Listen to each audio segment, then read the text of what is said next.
Assalamualaikum warahmatullahi wabarakatuh. Anak-anak, apa kabarnya? Semoga selalu dalam keadaan sehat walafiat. Pada pertemuan kali ini kita akan membahas tentang pelajaran 7, yaitu sikap berani. Namun pertemuan kali ini kita khusus membahas pada subbab yang kedua, yaitu berani bertanya. Mari kita awali pelajaran kita dengan seperti biasa membaca surat Al-Fatihah dan doa sebelum belajar. Semoga kita mendapat ridho dari Allah Subhanahu wa taala. Amin ya rabbal alamin. Mari kita mulai. Bismillahirrahmanirrahim. Alhamdulillahi rabbil alamin. Ar-Rahmanirrahim. Maliki yaumiddin. Iyyaka na'budu wa iyyaka nasta'in. Ihdinas siratal mustaqim. Siratal ladzina an'amta 'alaihim ghairil maghdubi 'alaihim waladdallin. Amin.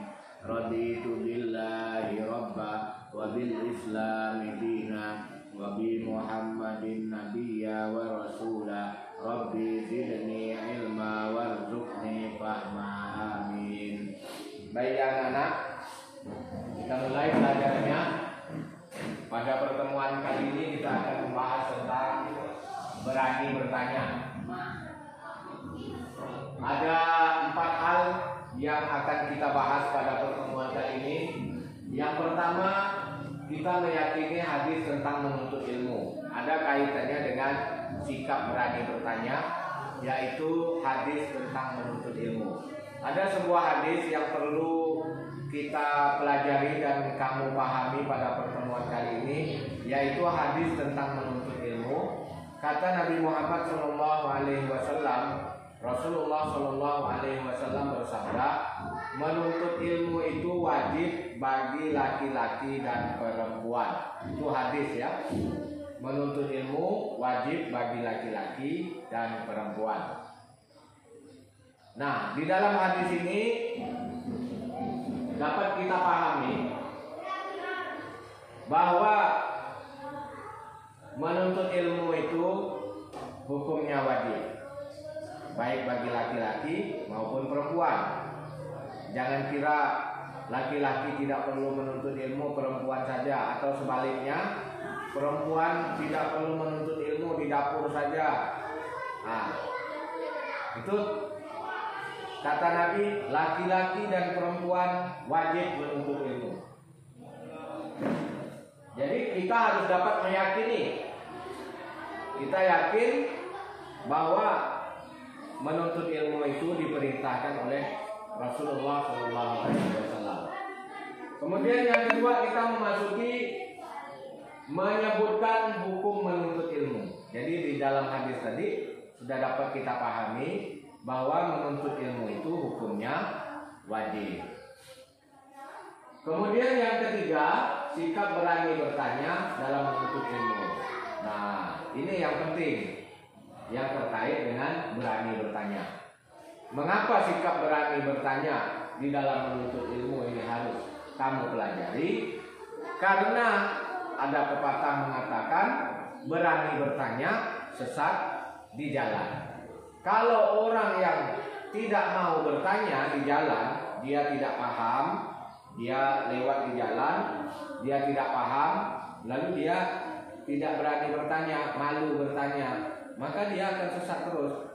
Misalnya kamu akan pergi ke rumah teman kamu yang baru sekali itu pergi, sudah dikasih tahu di jalan ini nomor segini.